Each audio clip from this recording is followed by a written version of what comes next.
গরমে ঠান্ডা যে কোনো ডেজার্ট ভালো লাগে। সারাদিন রোজা রাখার পর শরীরে এনার্জি দেবে, ঠিক এরকম একটা ডেজার্টই আজকে বানিয়ে দেখাচ্ছি।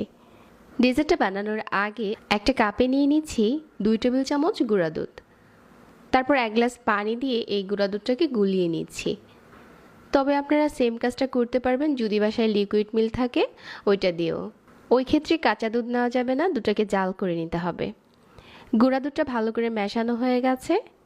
তারপরে এই কাপটাকে একটা সাইডে রেখে দিয়ে আরও একটা বাটিতে আমি এখানে ডিম ভেঙে নিচ্ছি। আপনি এই ডেজার্টের সাইজ কতটা বড় করবেন ওইটা বুঝে ডিমগুলো নিয়ে নেবেন। 2টা ডিম দিয়েও বানাতে পারবেন, আবার চাইলে 4টা ডিম দিয়েও বানাতে পারবেন। আমি আজকে এখানে 4টা ডিম দিয়ে বানিয়ে নিচ্ছি। চিনিটাও যার যার স্বাদ অনুযায়ী। আমি 3 টেবিল চামচ দিয়ে দিচ্ছি, আপনারা চাইলে আর একটু বাড়িয়ে দিতে পারেন। এখন এই ডিম আর চিনিটাকে ভালো করে মিশিয়ে নিচ্ছি।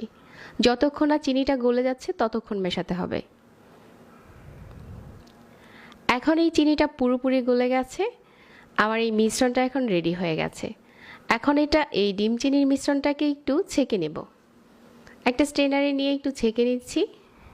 চাইলে কিন্তু এটা এভাবেও বানানো যাবে, তবে ছেঁকে বানালে ডেজার্টটা দেখতে দারুণ হবে।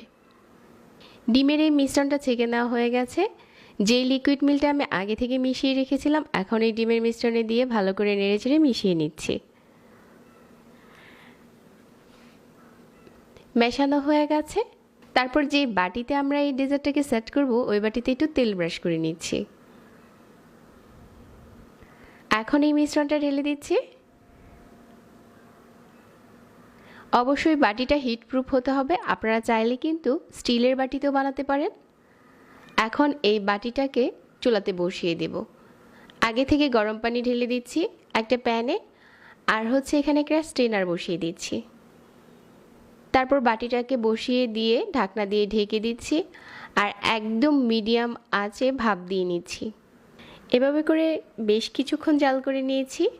আর এখন উপরটা এরকম ফুলে গেছে আর এটা ভিতর থেকেও ভালো করে কুক হয়ে গেছে। তারপর আমি একটা কাঠি দিয়ে চেক করে নিচ্ছি। এখন চুলা থেকে নামিয়ে নর্মাল ফ্রিজে রেখে ঠান্ডা করে নিয়েছি। তারপর সাইডটাকে এভাবে কিছুটা আলগা করে দিচ্ছি আর একটা প্লেট দিয়ে প্লেটের উপরে ঢেলে নিচ্ছি। তো আমাদের ঠান্ডা একটা ডেজার্ট কিন্তু ঝটপট রেডি হয়ে গেল। নর্মাল ফ্রিজে রেখে এটা পরিবেশন করলে খেতে দারুণ মজার হয়। গরমে ঠান্ডা যে কোনো ডেজার্ট ভালো লাগে। আর সারাদিন রোজা রাখার পর দুধ ডিমের এরকম একটা ডেজার্ট তো শরীরে অনেক বেশি এনার্জি দেয়। যারা আজকের রেসিপি দেখেছেন সবাইকে ধন্যবাদ জানাচ্ছি। আরও নতুন নতুন রেসিপি পেতে পেজ ফলো করে রাখবেন আর সেই সাথে চ্যানেল সাবস্ক্রাইব করবেন। সবাই অনেক ভালো থাকবেন। আজকে এখানেই বিদায় নিচ্ছি। আল্লাহ হাফেজ।